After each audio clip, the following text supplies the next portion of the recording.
Everyone in Unauthorized believed the Vampire King's daughter had been born completely blind. For centuries, no one questioned it.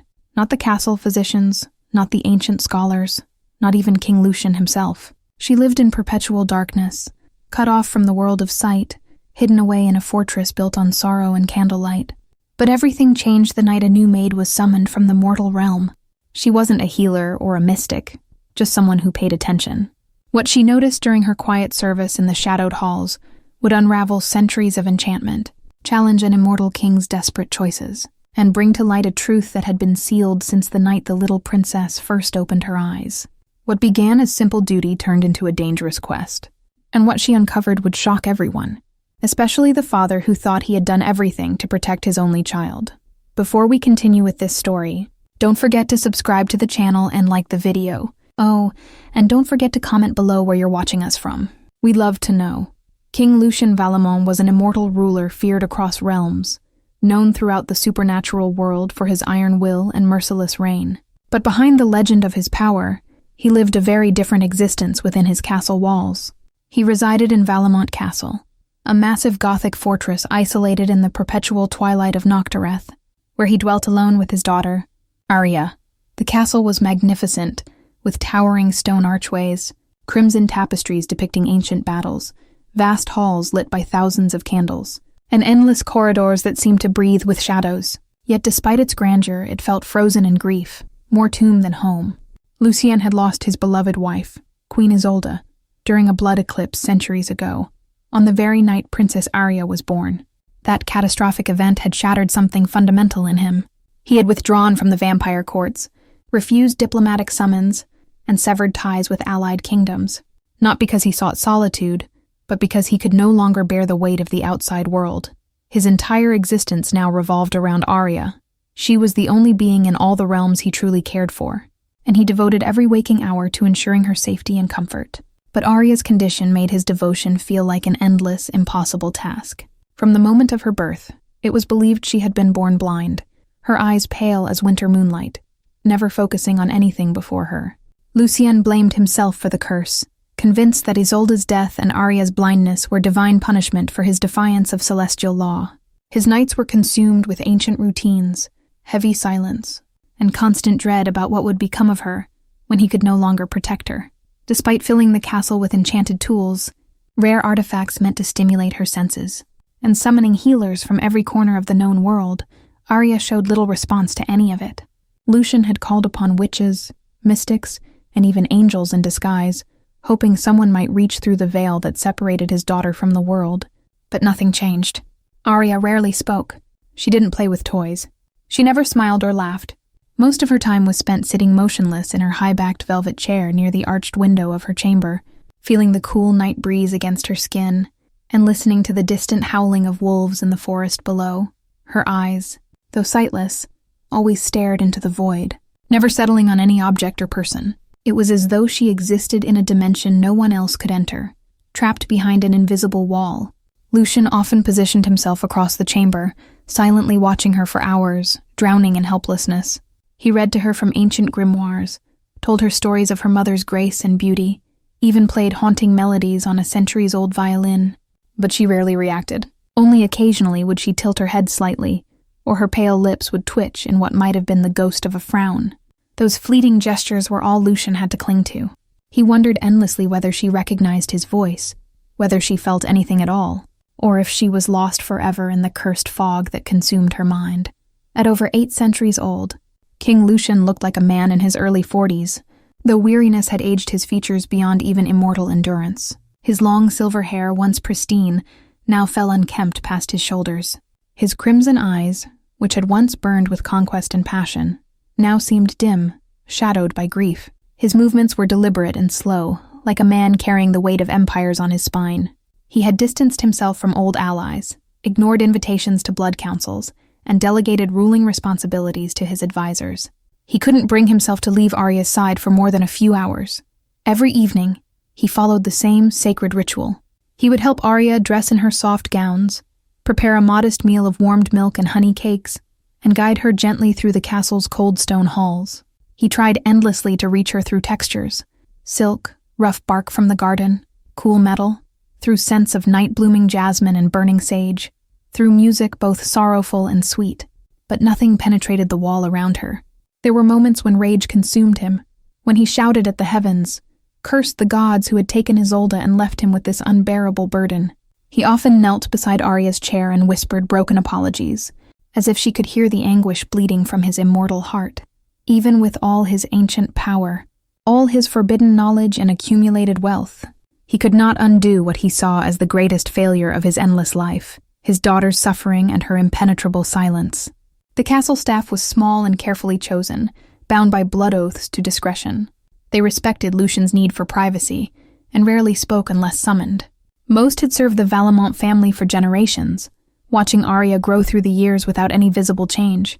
They whispered among themselves in the servants' quarters, sharing observations about small, strange details, how the princess sometimes hummed wordless melodies in the dead of night, or how she always reached for the same stuffed raven doll each evening before sleep. But to Lucien, these fragments felt like cruel reminders of what might have been. He yearned for more. He wanted to hear her speak his name with recognition, to see her smile with joy, to know that somewhere behind those pale, unseeing eyes, his daughter was truly present and aware. Sometimes he would sit beside her for hours, speaking aloud about his day, recounting memories of Isolde's laughter, or describing the way moonlight painted silver across the valley beyond their walls. He desperately hoped that something he said might pierce through the veil, that one word might unlock the prison holding her captive. But Arya remained mostly still and silent, offering only the occasional slight nod or turn of her head. Lucian clung to those tiny signs like a drowning man clutches driftwood, praying they meant more than they appeared to. The castle itself had become a monument to everything Lucian had lost. It was vast enough to house an entire court, yet only 2 souls inhabited its endless chambers. Every room carried the ghost of memory or the shadow of hope that never fully materialized. The nursery remained exactly as Queen Isolde had designed it before Arya's birth: soft lavender walls, hand-painted stars across the ceiling, a rocking chair positioned near the cradle, delicate curtains that had never been opened. Lucian had forbidden anyone from altering a single detail after the eclipse. Sometimes he stood in the doorway for what felt like hours, drowning in memories he refused to release. Arya had never shown any interest in that room. She never explored the castle's many wings, never asked questions about the portraits lining the halls, never seemed to comprehend the world that surrounded her. Lucian had accepted this strange, suffocating existence as his eternal penance. Yet deep in the parts of himself he dared not examine, he still believed something might shift. He studied every new theory on mystical afflictions, consulted with scholars from distant lands, and attempted experimental rituals drawn from forbidden texts. But each attempt ended in the same crushing disappointment. Still, he refused to surrender completely. And so the centuries continued in their slow, agonizing rhythm. Lucian remained bound to Arya, though he barely rested and rarely knew peace. He still guided her pale hand during meals, held her carefully as they walked through the moonlit garden, and whispered bedtime stories in a voice thick with pain and undying love. Arya remained silent and distant, her porcelain face showing almost no expression, her blank gaze forever fixed on nothing. Yet every so often she would lean her head against his chest for just a moment. Those rare gestures gave Lucian the strength to endure another day, another year, another century if necessary. He didn't know what fate had planned, but he had made an unbreakable vow to protect her no matter the cost. In that lonely fortress shrouded in eternal dusk, King Lucien Valamon lived each night for the silent girl who never demanded anything, never complained, never wept. His daughter Arya, who sat so quietly in her velvet chair, always with that same empty, haunting stare. Elsa Love was 23 years old and had recently endured one of the darkest periods any mortal soul could face. She had lost her younger sister to a wasting illness just months before, watching helplessly as fever consumed the only family she had left in the world. The village healers couldn't explain what had gone wrong, and the days following her sister's death were filled with unbearable silence, grief, and a hollow ache that wouldn't fade. Elsa lived in a small cottage on the outskirts of Holenmere, a forgotten border village where humans and supernatural creatures maintained an uneasy truce. She had no living relatives, no close friends who hadn't drifted away after the tragedy, and survived by taking whatever work she could find to pay for bread and firewood.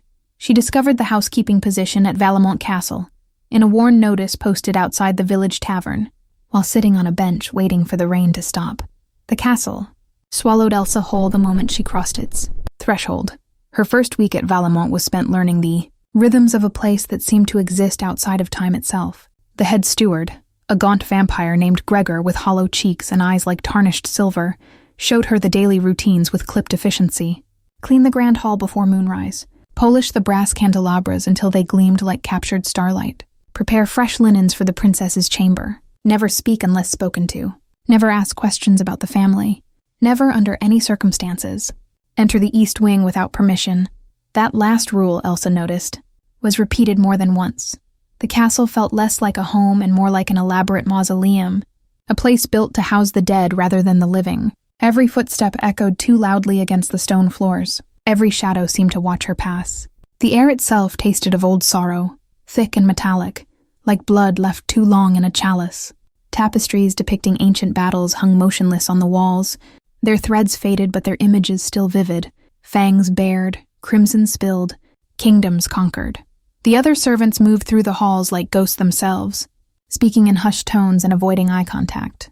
There were only 5 others besides Gregor: 2 vampire maids who worked the lower chambers, a human cook who never left the kitchens, a groundskeeper who tended the night gardens, and an ancient steward who managed the king's private study.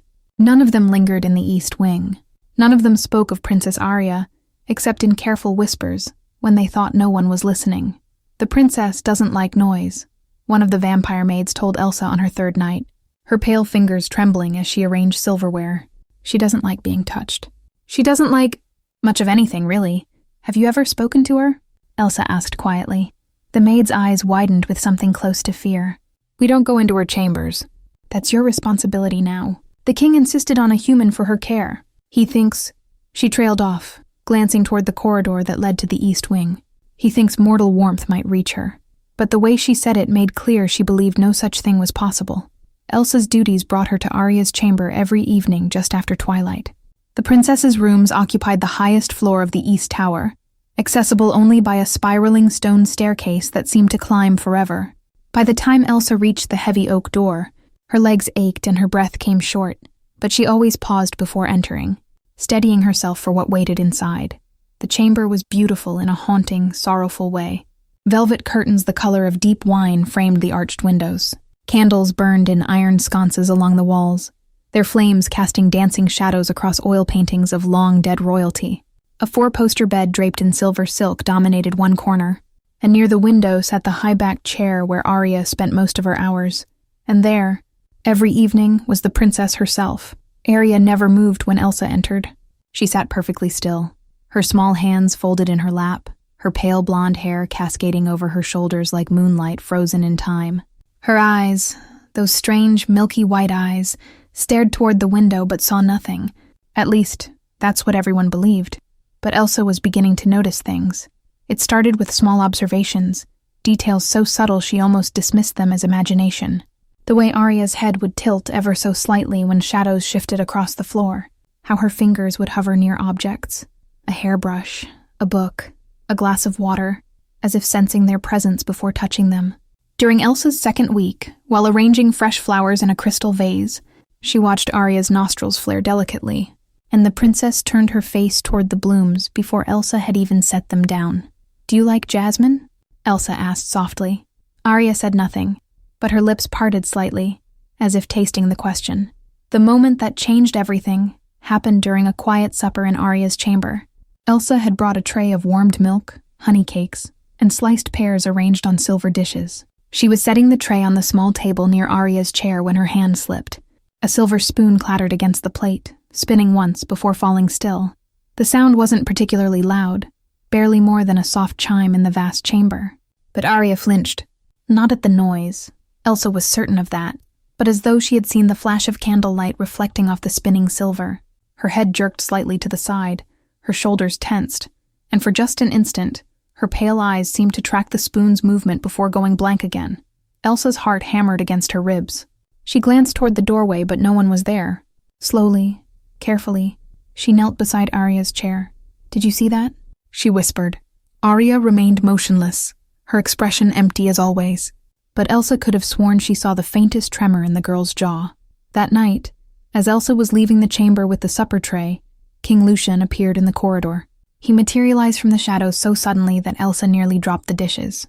His crimson eyes fixed on her with an intensity that made her blood run cold.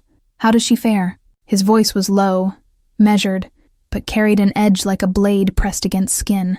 "She ate a little, Your Majesty," Elsa replied, keeping her gaze respectfully lowered. "She seems peaceful." "Peaceful." Lucian repeated the word as if it tasted bitter. He moved closer, and Elsa could feel the ancient power radiating from him like heat from a forge. "Tell me, Elsa love, have you noticed anything unusual about my daughter?" The question hung in the air like a trap. Elsa's mind raced. Should she mention the spoon? The way Arya seemed to sense things she shouldn't be able to? The instinct to speak the truth warred with the fear of overstepping. "No, Your Majesty," she finally said. "Nothing unusual." Lucian studied her for a long moment, his expression unreadable. Then he stepped even closer, his voice dropping to something barely above a whisper. "Good, because if you were to notice anything, I would advise you to keep such observations to yourself. There are matters beyond mortal reason at work in this castle, girl. Matters you cannot possibly understand. Do not meddle in affairs that do not concern you." It wasn't a request. It was a warning. Elsa nodded quickly. "Of course, Your Majesty."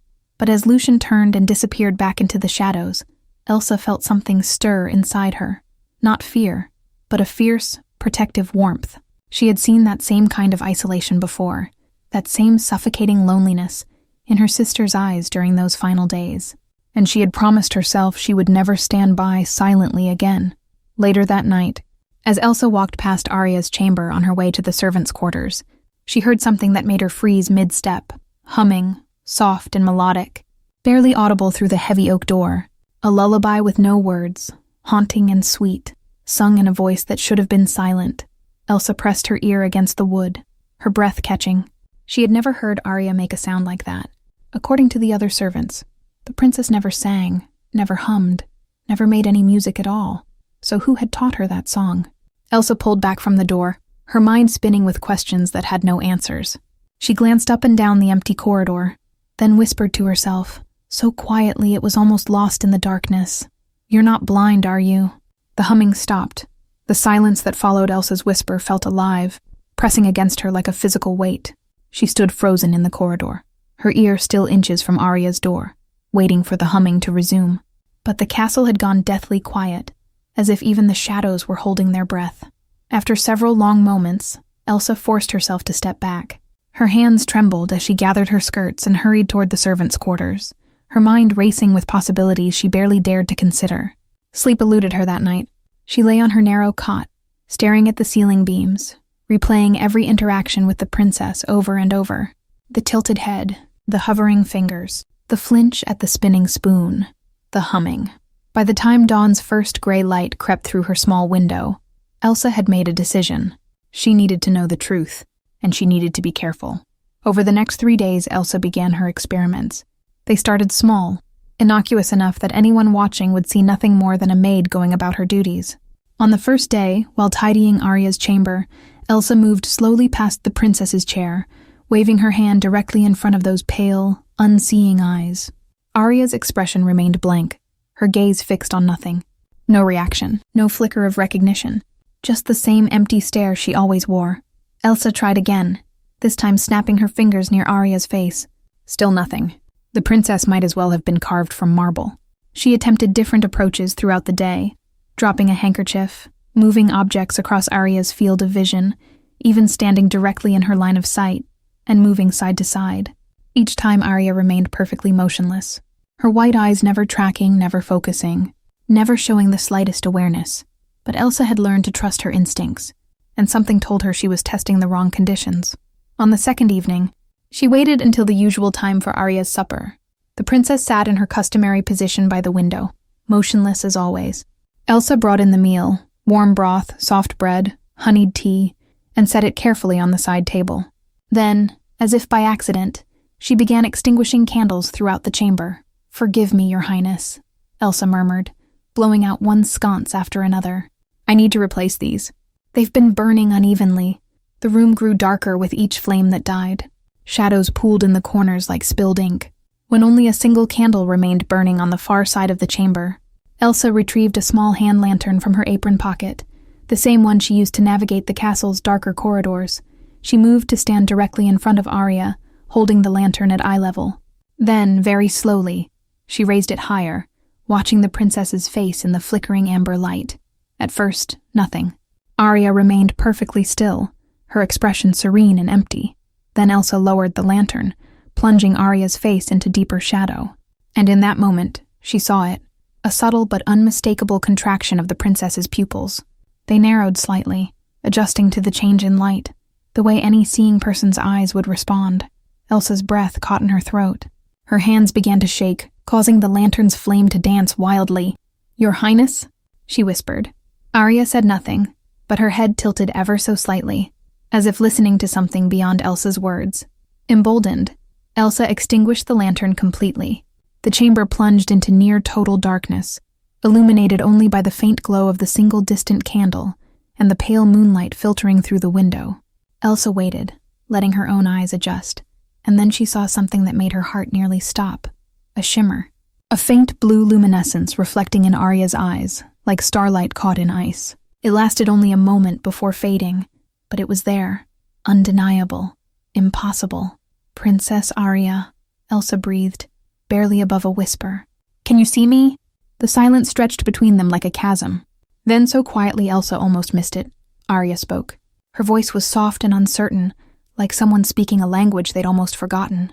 "Sometimes I can see." In the dark, the words hit Elsa like a physical blow. She stumbled backward, catching herself against the wall, the lantern slipping from her trembling fingers and clattering to the floor. The sound seemed impossibly loud in the hushed chamber. "What do you mean?" Elsa managed, her voice shaking.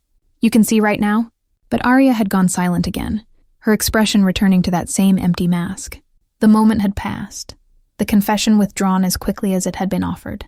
Elsa stood there in the darkness, her mind reeling, trying to make sense of what she'd just heard. The next morning, Elsa sought out the castle physician. She found him in his cramped workroom near the kitchens. Surrounded by dusty bottles, hanging herbs, and ancient medical texts, Dr. Theron was an elderly vampire who had served the Valamont family for over 3 centuries. His hand shook slightly as he ground herbs with a mortar and pestle. "Forgive the intrusion, Doctor," Elsa began carefully, closing the door behind her. "I wanted to ask you about Princess Arya's condition." The grinding stopped immediately. Theron's hands froze, and he slowly turned to face her. The color, what little a vampire possessed, drained from his already pale face. "Her condition," he repeated flatly. "Yes, her blindness. I was wondering if perhaps—" "Do not," his voice cracked like breaking ice. "Do not continue that sentence, girl." Elsa took a step back, startled by the vehemence in his tone. "I only wanted to understand. The king forbids such talk." Theron set down his mortar with trembling hands and moved closer, his voice dropping to an urgent whisper. "Do you understand? He forbids it. Those who ask questions about the princess's condition do not last long in this castle. They are dismissed, sent away. Or worse." "Worse?" Elsa's mouth went dry. Theron's eyes darted toward the door, then back to her face. "There was a healer once, 10 years ago. She came from the southern covens, promised she could help the child.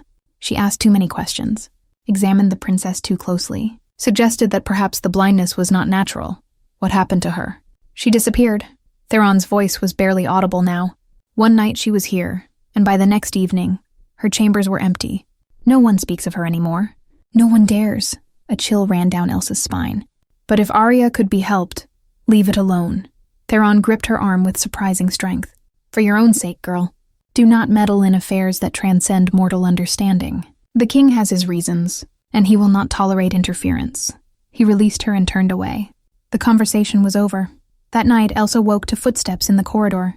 Heavy, deliberate footsteps. Following an instinct she didn't understand, she made her way through the castle's passages. Dawn was approaching. She could feel it in the air's subtle shift. When she reached the east tower, she saw King Lucien standing in Arya's doorway, silhouetted against candlelight. The door was half open. Elsa pressed herself against the stone wall and watched. Lucien entered and knelt before his daughter. He raised his hand, pressing his thumb against Arya's forehead, and began murmuring in an ancient guttural language. A faint blue light emanated from beneath his thumb, pulsing with each syllable. Arya's body went rigid, her hands gripping the chair arms until her knuckles turned white. When Lucien removed his hand, a glowing symbol briefly marked Arya's forehead before fading. "Forgive me, my child," he whispered, his voice breaking. But it must be done.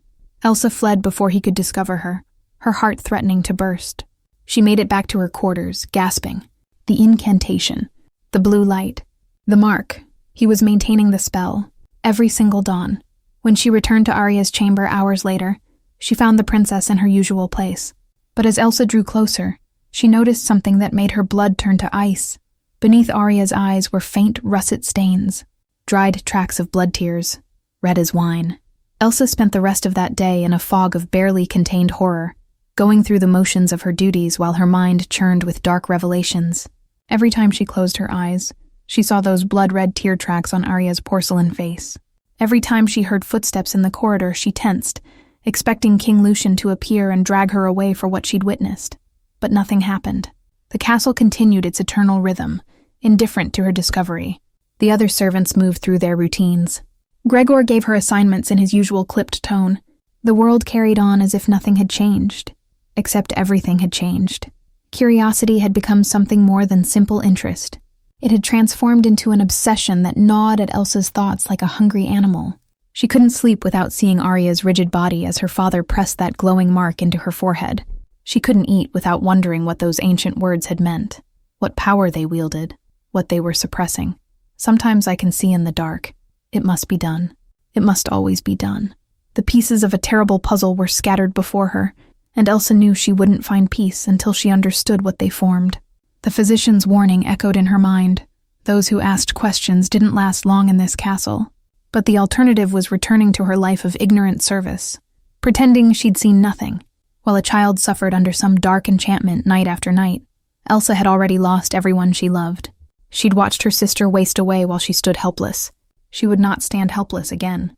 The decision, once made, was irreversible. 3 nights later, when the castle had settled into its deepest silence, and even the vampire servants had retreated to their chambers, Elsa crept through the shadowed corridors toward the west wing.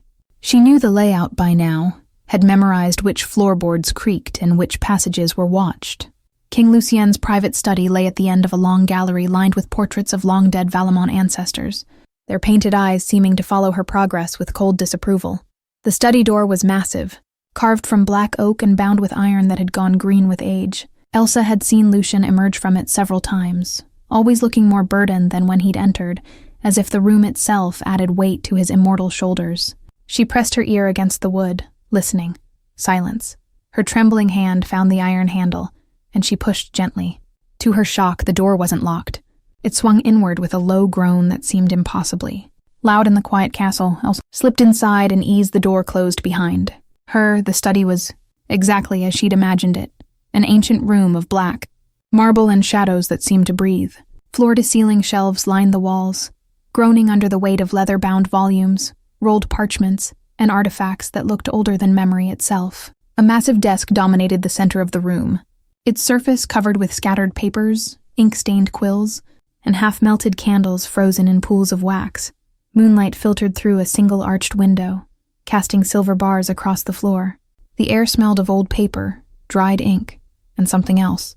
Something metallic and faintly sweet that made Elsa's stomach turn. Blood, she realized. Old blood preserved in whatever dark rituals vampires performed.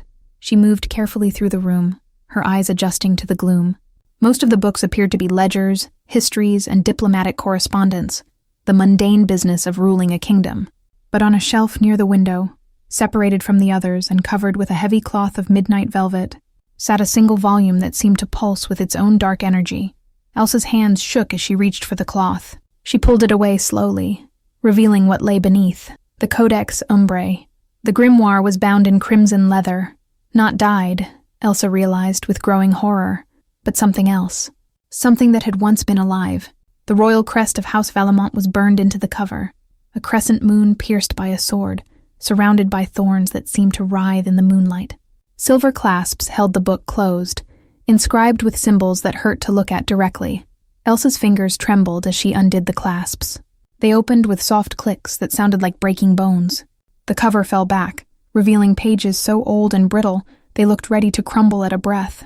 The text was written in multiple languages. Some she recognized and many she didn't. But as she carefully turned the ancient pages, she found passages written in common tongue, as if someone had translated the most important sections for easier reference. The handwriting was elegant but anguished, the letters pressed deep into the parchment as if written with desperate force. Then, halfway through the tome, Elsa found it. A full-page illustration stopped her cold. It showed a young woman, no, a child, with flowing hair and eyes that blazed with light too bright to be contained by mere ink. Around her, vampires burned like candles, their bodies dissolving into ash.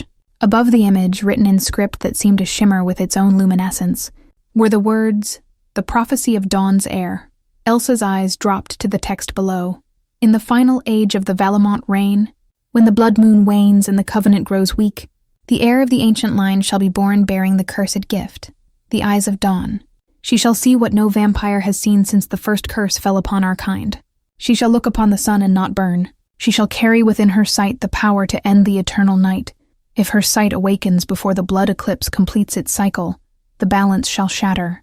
The night will surrender to endless day. The king shall fall, and with him, all who bear the mark of darkness.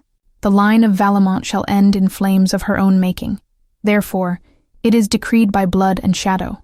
The heir's sight must be sealed until the appointed time. Only through constant binding can the dawn be held at bay. Only through sacrifice can the kingdom endure. Elsa's hands had gone numb. She read the passage again, then a third time, each word sinking into her consciousness like a stone thrown into deep water. The eyes of dawn. The power to end the eternal night.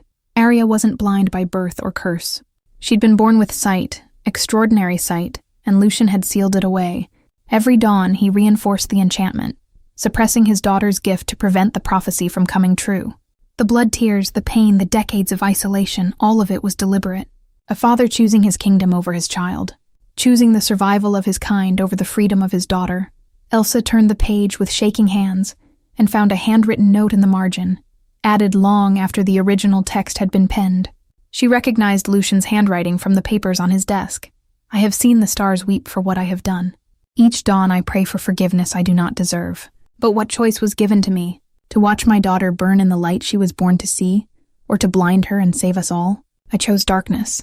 I will always choose darkness. May the gods forgive me for the monster I have become in the name of love." Elsa closed her eyes, overwhelmed by the tragedy of it all. Lucian wasn't a villain keeping his daughter prisoner out of cruelty. He was a father caught in an impossible choice, sacrificing his child's happiness for the survival of his entire species. And yet the result was the same.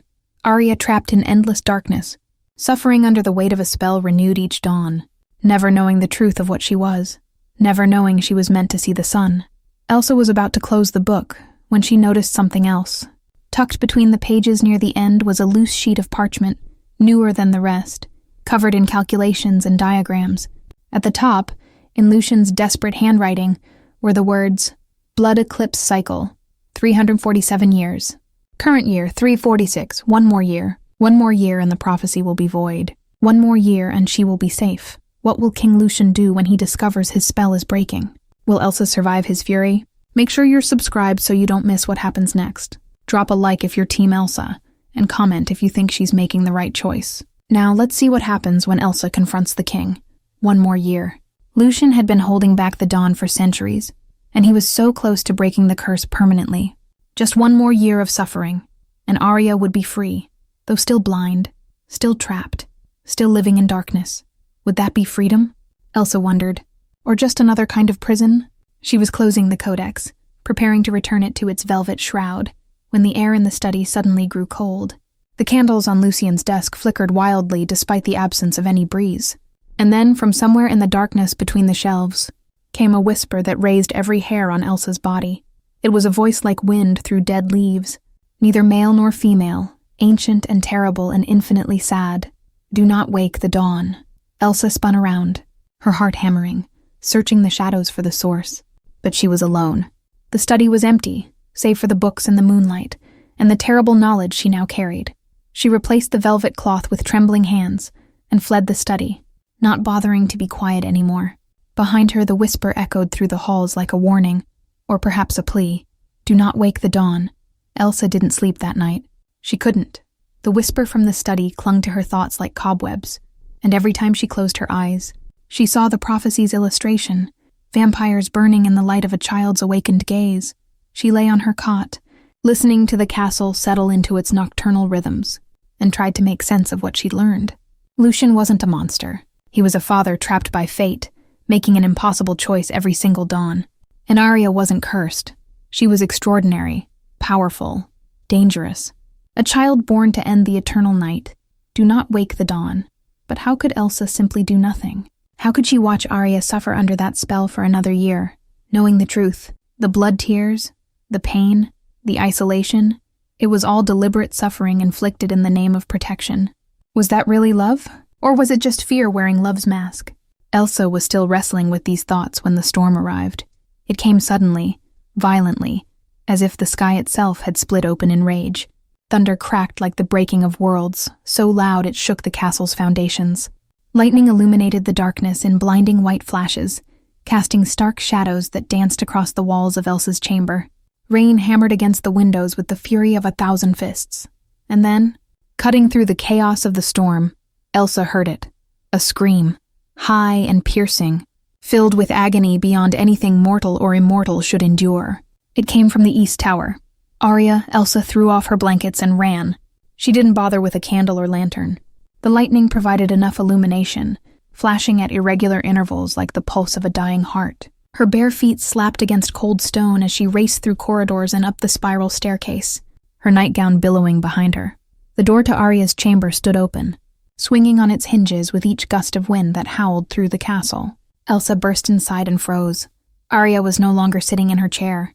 She stood in the center of the room, her small body trembling violently, her pale hair whipping around her face as if caught in an invisible storm. But it was her eyes that stole Elsa's breath. They were glowing, not the faint shimmer Elsa had seen before, but a brilliant, pulsing blue light that illuminated her entire face. The white had been replaced by something luminous and terrible, like captured starlight fighting to break free. Princess. Elsa rushed forward, reaching for the child. Arya's head snapped toward her, those glowing eyes wide with terror and pain. "It hurts," she gasped, her voice raw. "It hurts so much." Then she screamed again, and blood began streaming from her eyes like crimson tears. Not a few drops, but rivers of red that ran down her pale cheeks and dripped onto her white nightgown, staining it with spreading blossoms of scarlet. "No, no, no." Elsa caught the child as Arya's legs gave out. She lowered them both to the floor, cradling the princess in her arms. I'm here. Hold on." Arya convulsed, her back arching, her small hands clawing at her own face. The blood kept coming, flowing faster now, pooling on the stone floor around them. Through it all, her eyes continued to glow with that terrible blue light, pulsing in rhythm with the lightning that split the sky outside. "Make it stop," Arya sobbed, her voice breaking. "Please make it stop." Elsa held her tighter, rocking her gently, whispering words of comfort she didn't believe. "You're going to be all right. I promise. Just breathe. Breathe with me." The convulsion lasted for what felt like an eternity but was probably only minutes. Gradually the trembling subsided. The blue glow in Arya's eyes began to fade, dimming like a dying star, until only the familiar milky white remained. The blood flow slowed to a trickle, then stopped entirely. Arya went limp in Elsa's arms, gasping for breath. Her face was a mask of blood, her nightgown soaked through. But she was alive, conscious. "What did you see?" Elsa whispered, brushing blood-matted hair from the child's forehead. "During the pain, did you see anything?" For a long moment, Arya said nothing. Then in a voice barely louder than the dying storm outside, she spoke. "I saw it. The moon was red, and someone was burning." A chill ran down Elsa's spine that had nothing to do with the cold wind howling through the open window. "Who was burning?" "I don't know." Arya's unseeing eyes stared upward. Tears, clear ones now, mixing with the blood on her cheeks. But they were screaming. And I think I knew them. Before Elsa could respond, footsteps thundered up the stairs. Heavy, rapid, furious, King Lucian burst into the chamber, his crimson eyes blazing with an intensity that made Elsa's blood freeze. He took in the scene with a single sweeping glance. His daughter covered in blood, held in the arms of the human maid, the glowing residue still faintly visible in the air. "What have you done?" His voice was deadly quiet, more terrifying than any shout. "Nothing. The storm. She was screaming and I came. The seal is breaking." Lucian crossed the room in 3 swift strides and tore Arya from Elsa's arms. The child whimpered but didn't resist as her father examined her face, his hands shaking. "It's weakening.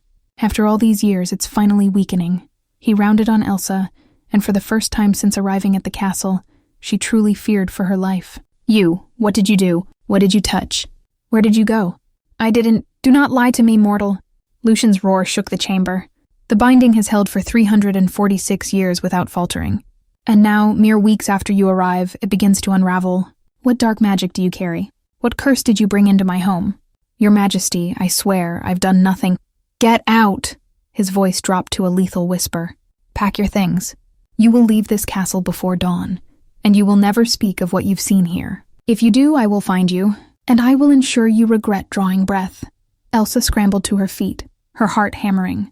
But before she could move toward the door, a small voice cut through the tension like a blade. Father. Lucian froze. Elsa froze. The entire world seemed to freeze. Arya had spoken. Not to no one, not to the heir, but directly to her father. It was the first time Elsa had ever heard the child use that word. The first time, according to the whispered stories of the servants, that Arya had acknowledged Lucienne as anything more than a presence in her world. Lucienne slowly turned to his daughter, his expression cracking into something between hope and anguish. Arya, don't send her away. The princess's voice was weak but clear. Please, she's the only one who doesn't pretend I'm not here. The king's hands trembled as he held his daughter. For a long moment he stood there, torn between fear and something deeper. Finally he looked at Elsa, and the fury in his eyes had been replaced by exhaustion. Go, he said quietly, but stay in the castle. We will speak more of this tomorrow. It wasn't forgiveness, but it wasn't banishment either. Elsa nodded and fled the chamber, her mind reeling. Behind her she heard Lucian whispering to his daughter in that ancient language, trying to reinforce the seal that was beginning to crack. Back in her quarters, Elsa washed the blood from her hands and stared at her reflection in the small mirror above her wash basin. Her face was pale, her eyes wide with fear and determination in equal measure. The curse was unraveling. The prophecy was stirring. And somehow, Elsa had become part of something far larger and more dangerous than she could have imagined. She pressed her forehead against the cool glass and whispered the words that would seal her fate. I'll find a way to help you see, truly see. The summons came at dusk, delivered by Gregor with his usual efficiency, and a look that suggested Elsa was walking toward her own execution. His Majesty requests your presence in the throne chamber, immediately. Elsa's hands had been shaking all day, ever since the storm, ever since holding Arya's trembling body as blood streamed from her eyes. She'd spent the hours replaying that moment over and over, the glowing blue light, the convulsions, the vision of something burning beneath a red moon, and Arya's voice, small and broken, speaking her father's name for the first time. Now, as Elsa descended the grand staircase toward the heart of the castle, she felt the weight of what was coming. This wasn't going to be a dismissal or a warning. This was going to be a reckoning. The throne chamber was a cathedral of darkness. Vaulted ceilings disappeared into shadow far above. Columns of black marble rose like ancient trees, carved with scenes of conquest and bloodshed. And at the far end of the vast hall, elevated on a dais of obsidian steps, sat the throne itself, a massive seat hewn from a single piece of midnight stone. Its arms carved into the shapes of wolves mid-leap, but it was the torches that caught Elsa's attention. They lined the walls in iron sconces, dozens of them, and every single flame burned blue. Not the natural blue of intense heat, but an otherworldly azure that cast strange shadows and made the air taste of winter and magic. King Lucian sat upon his throne, motionless as a statue. He'd changed from his blood-stained clothes into ceremonial robes of deep crimson and black, his silver hair falling loose around his shoulders. His crimson eyes tracked Elsa's approach with an intensity that made her want to flee back up the stairs. But she didn't. She walked forward, her footsteps echoing in the cavernous space, until she stood at the base of the dais. Your Majesty, her voice barely carried in the vast chamber. You want to know the truth. It wasn't a question. Lucian's voice was flat, drained of the fury that had possessed him the night before. You went into my study. You read the codex, and now you think you understand. Elsa's breath caught. I didn't mean to. Do not insult me with lies. Lucian rose from his throne, descending the steps with deliberate slowness. The codex bears protections. I knew the moment you touched it. I've known all along what you've been doing, Maid. Your little experiments, your questions to the physician, your observations of my daughter. He reached the bottom step and stopped, towering over her. I let you continue because Arya spoke my name. For the first time in 3 centuries, my daughter acknowledged my existence. So I will give you what you seek. I will tell you everything, and then you will understand why what you're doing is not compassion. It is murder. Elsa swallowed hard but held her ground. I'm listening. Lucian turned away, walking toward one of the blue flame torches. 700 years ago, when the first Valamont king rose from death to claim immortality, a bargain was struck with the moon goddess. She who rules the night, she who gave us our power. In exchange for eternal life, for dominion over darkness, for strength beyond mortal comprehension, we made a sacred oath. He touched the torch, and the flame danced higher. No heir of our blood would ever see the light of day until the appointed time. Until the blood eclipse completed its cycle and the covenant was renewed. For 699 years, this was no burden. Every Valamont child was born with eyes suited to darkness, perfectly adapted to our eternal night. Lucian's voice grew heavy. Then Isolde conceived, my beloved queen, the only being I ever loved before Arya. The pregnancy was difficult. The night she went into labor, the blood eclipse began, a celestial event that occurs once every 347 years, when the moon itself turns red, and the barrier between our world and the divine realm grows thin. He turned back to face Elsa, and she saw anguish carved into every line of his immortal face. Isolde died bringing Arya into this world, and when the child opened her eyes for the first time, they burned. Not with vampire crimson, but with light. Golden light, like captured sunrise. The midwife screamed. The physician fled. And I held my newborn daughter and knew with absolute certainty that she would destroy us all. The eyes of dawn, Elsa whispered. Yes. Lucian's hands clenched into fists. The prophecy made flesh. The one thing the moon goddess warned against. If an heir's sight awakened before the blood eclipse cycle completed, the covenant would shatter. My daughter wasn't born blind, Elsa. She was born with the power to see what no vampire has witnessed in a millennium. She could look upon the sun itself and not burn. And in doing so, she would bring endless day to a kingdom built on eternal night.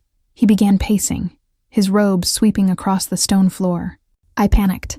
The court demanded I kill the child, destroy the abomination before she could doom us all. But she was my daughter, Isolde's final gift. I couldn't. So I searched every forbidden text, consulted every dark oracle, until I found the binding spell, a way to seal her sight without taking her life. So you blinded her, Elsa said, unable to keep the edge from her voice. Condemned her to darkness to save yourself, to save my people. Lucian's roar echoed through the chamber. Do you understand what would happen if her eyes fully awakened? Every vampire in Nocturith would burn, thousands of souls, centuries of civilization, entire bloodlines reduced to ash. And for what? So one child could see a sunrise? She's suffering, Elsa shot back. Every day, every dawn, you hurt her. You think I don't know that? Lucian's voice cracked. You think I don't hear her whimpers through the walls? You think I sleep peacefully knowing what I do to my own daughter every morning? The binding requires renewal. Without it, the seal weakens. Without it, she awakens. And when she awakens fully, the prophecy fulfills itself. He stepped closer, his eyes boring into hers. One more year, Elsa. One more year and the blood eclipse cycle completes. The covenant renews. And Arya will be safe, truly safe forever. The binding can be made permanent. She'll never have to suffer again. She'll still be blind, Elsa said quietly. She'll be alive. My kingdom will be alive. That is the choice before us. Lucian's voice dropped to barely a whisper. If her eyes open before then, the night will end. And everyone I've sworn to protect will die screaming in light they were never meant to see. Silence fell between them, heavy as stone. Finally, Elsa found her voice.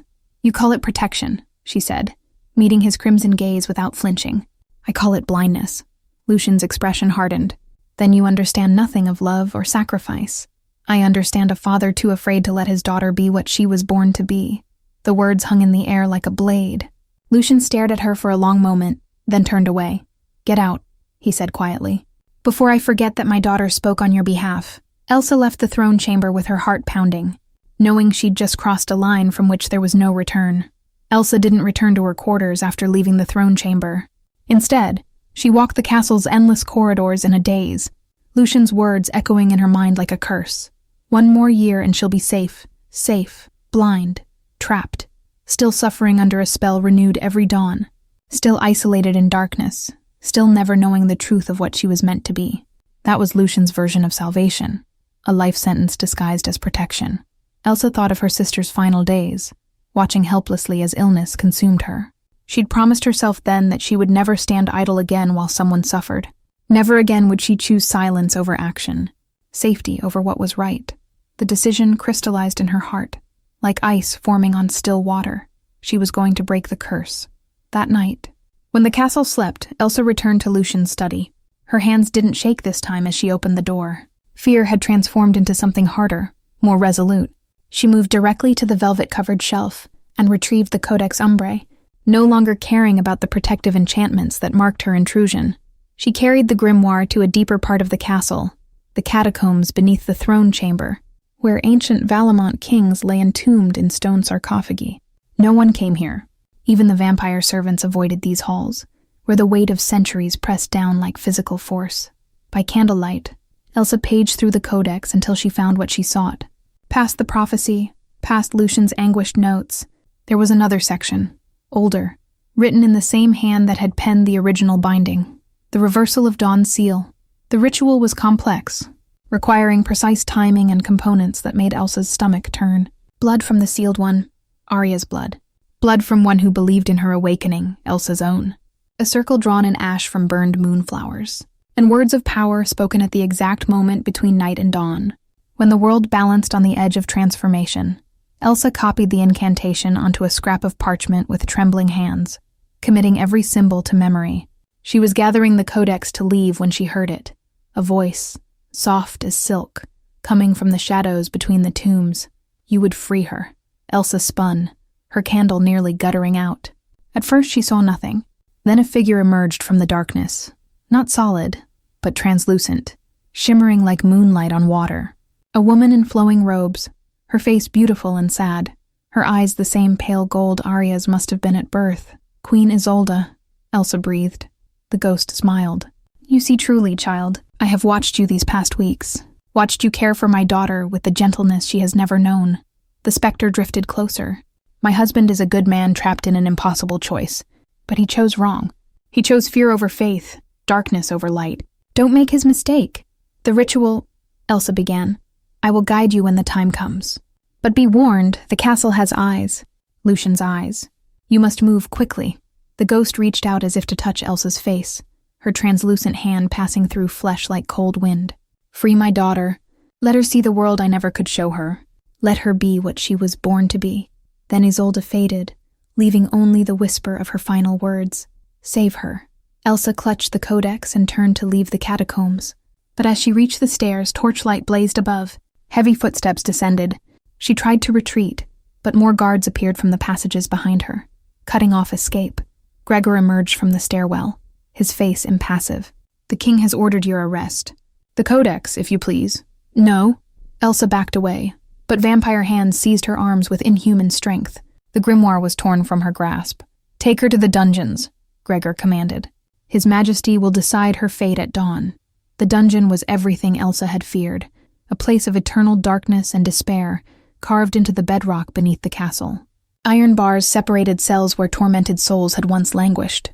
Now most stood empty, monuments to forgotten suffering. They threw her into the deepest cell and locked the door with a sound like breaking bones. Elsa sank to the cold floor, her brief rebellion crushed before it could even begin. She'd failed. The codex was gone. Dawn was approaching, and Lucian would ensure she never came near Arya again. Foolish girl. The voice came from the cell beside hers. Elsa looked up to see an ancient vampire, so old his skin had turned translucent, revealing the delicate network of veins beneath. His eyes were clouded with cataracts, his fangs worn to nubs. Who are you? Elsa whispered. I am Matthias, once scholar to the Valamont court. I asked too many questions about the princess, just as you have. That was 30 years ago.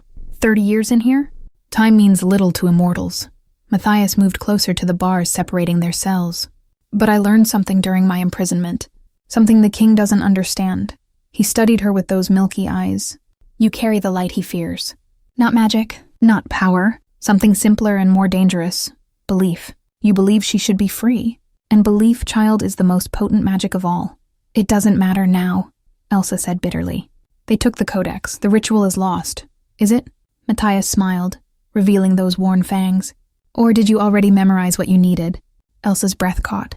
The incantation. The symbols. She'd studied them, committed them to memory before the guards arrived. Matthias reached through the bars, pressing something into her hand. A key, old and rusty but still functional. My jailer was careless 30 years ago. I've kept this hidden, waiting for someone worthy of freedom. Take it, the guard rotation changes at dawn. You'll have minutes, no more. Why help me? Because I loved Isolde once before she chose Lucian, and I made her a promise that if her daughter ever needed saving, I would do whatever I could. His clouded eyes glistened. Keep that promise for me. As the first gray light of approaching dawn filtered through a high window, Elsa unlocked her cell. She moved like a ghost through the dungeon corridors, and miraculously encountered no guards. Perhaps Isolde's spirit was clearing her path. Perhaps fate itself had decided to intervene.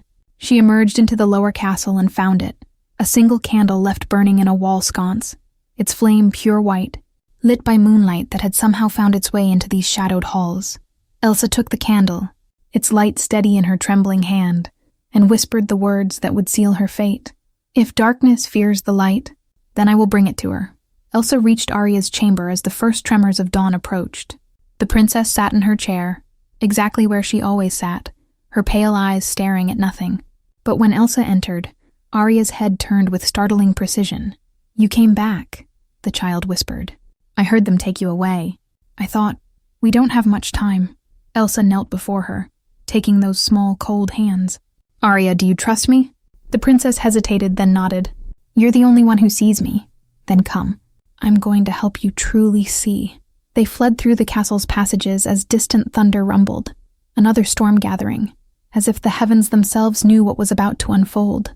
Elsa led Arya down into the catacombs where Isolde's ghost had appeared. The ancient tombs seemed to pulse with anticipation. There, carved into the stone floor between the sarcophagi, Elsa found it, a circle of symbols older than the castle itself, remnants of magic from the first binding. She positioned Arya at its center and retrieved a piece of broken stone, using it to draw connecting lines in ash she'd gathered from the burned moonflowers in the castle's night garden. What's happening? Arya asked, her voice trembling. Freedom, Elsa whispered. She pulled a small knife from her apron and pressed it against her palm, drawing blood. The red drops fell onto the circle, and the ancient symbols began to glow with faint blue light. Elsa began the incantation, the words feeling foreign and powerful on her tongue. The air grew heavy, electric. Arya gasped as the circle's light intensified, crawling up her body like living flame.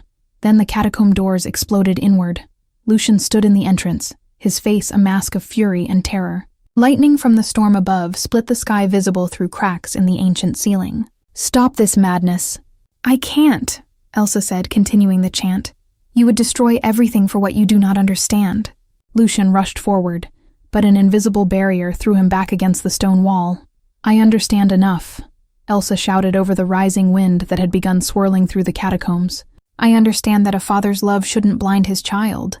She completed the final words of the incantation and pressed her bleeding palm against Arya's forehead.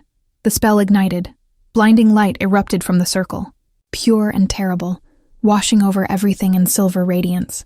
Arya screamed, a sound of agony and awakening combined, as her eyes burst into flame. Not red like vampire fire, but silver and gold like captured dawn. The binding shattered. Centuries of suppressed power exploded outward. The catacombs shook. Stone cracked. Ancient sarcophagi split open, spilling dust that had once been kings. Lucian tried again to reach his daughter, but divine force repelled him, throwing him backward with each attempt. Arya, he roared. My child! The light grew impossibly bright. Elsa shielded her eyes, but she could see Arya's silhouette in the center of the maelstrom. Small, fragile, transforming. The princess's screams gradually subsided, replaced by gasping breaths. Then, slowly, the light began to fade. The circle went dark. The wind died. Silence fell over the catacombs like a shroud. Arya stood in the center of the broken circle, swaying slightly. Her eyes, her beautiful, seeing eyes, no longer glowed with supernatural fire. They were clear now, pale blue like winter sky, the pupils contracting and dilating as they adjusted to true sight for the first time. She blinked, once, twice, then her gaze focused, on her father. Father, Arya whispered, her voice filled with wonder and confusion. Is that what you look like? Lucian stood frozen, his face streaked with something that might have been tears. Arya, my Arya, what have we done? The curse was broken, and with it, everything was about to change. The tremors that shook the catacombs spread upward through the castle, and with them came something that hadn't touched Valemont stones in 7 centuries. Sunlight. It started as a single beam piercing through a crack in the eastern tower, striking a stained glass window that depicted the first Valamont king's coronation. The colored glass blazed to life, crimson, gold, sapphire, scattering rainbow light across the ancient halls. Then another beam broke through, and another, until the entire castle seemed to exhale darkness and breathe in dawn. Lucian climbed the stairs from the catacombs, moving slowly, his immortal strength already beginning to fade. He could feel it, the covenant breaking, the protection of endless night dissolving like mist. Arya and Elsa followed, the child clinging to her maid's hand as her new eyes struggled to comprehend the overwhelming beauty surrounding her. They reached the throne chamber just as the sun crested the horizon. Golden light flooded through the tall windows, and for the first time in centuries, Valamont Castle knew morning. The blue flames in the torches guttered and died, replaced by natural illumination that revealed every shadow, every hidden corner, every truth the darkness had concealed. Lucian stood at the threshold of the largest window, watching the sunrise paint the sky in shades of amber and rose. His pale skin began to smoke where the light touched it, wisps rising from his hands and face. "Father, no." Arya rushed forward, but Elsa held her back. Lucian turned to his daughter, and despite the pain etched into his features, he smiled. "Now you see, my child, what I feared." His voice was fading, growing distant. "Not death, never death, but this, your freedom, your light. I feared it would take you from me. Please," Arya sobbed, tears streaming down her seeing eyes. "Don't leave me. I'm not leaving, beloved. I'm finally letting you go." Lucian stepped fully into the sunlight streaming through the window, his body ignited, not with screams or agony, but with quiet acceptance. Silver flames consumed him, turning flesh and bone to ash that drifted upward like snow falling in reverse. Within moments, nothing remained but a small pile of gray dust on the stone floor and a crown that clattered to rest beside it. The king of eternal night was gone. Arya collapsed to her knees, weeping, and Elsa knelt beside her, wrapping the child in her arms. Around them, the castle continued its transformation. Warmth flooded halls that had known only cold. Light reached corners that had festered in shadow for centuries. Outside, they could hear sounds of panic as other vampires fled the dawn or perished in it. But Arya barely noticed. She stared at the pile of ash that had been her father, her new vision making every detail heartbreakingly clear. "Look," Elsa whispered, turning Arya toward a large mirror on the wall. Arya saw herself, truly saw herself, for the first time. Pale blonde hair catching the sunlight, skin luminous in the dawn, and eyes, clear blue eyes that sparkled with tears and life and terrible. "Beautiful freedom. You did it," Elsa said, her voice trembling. Arya reached up to touch her own reflection, wonder mixing with grief. Then she looked toward the window where her father had stood, where golden light now painted everything it touched. "No," she said softly, her voice carrying a strength that hadn't been there before. "We did. Days passed. The castle stabilized. Some vampires had survived by retreating to the deepest chambers. Others had fled to caves beyond the valley. But the kingdom of eternal night had ended." Arya stood on the highest balcony, Elsa beside her, and looked out over Noctureth as the sun set in brilliant orange and purple. "I will rebuild this place," the young princess declared. "Not as a kingdom of fear and darkness, but as something new. A place where night and day can coexist, where no one has to choose between survival and truth." Elsa squeezed her hand. "And I'll help you." Arya smiled, her first real smile, radiant as the dawn she'd finally been allowed to see. Together then, the mortal who brought light to the vampire's world, and the vampire who learned to see it. As stars began to emerge in the darkening sky, a new story began. One of healing, rebuilding, and a friendship forged in the breaking of ancient curses. When the blind child opened her eyes, the night itself learned to dream of morning. If you loved this story of courage and sacrifice, show us some love with a like and subscribe for more dark fantasy tales. What would you have done in Elsa's place? Let us know in the comments below.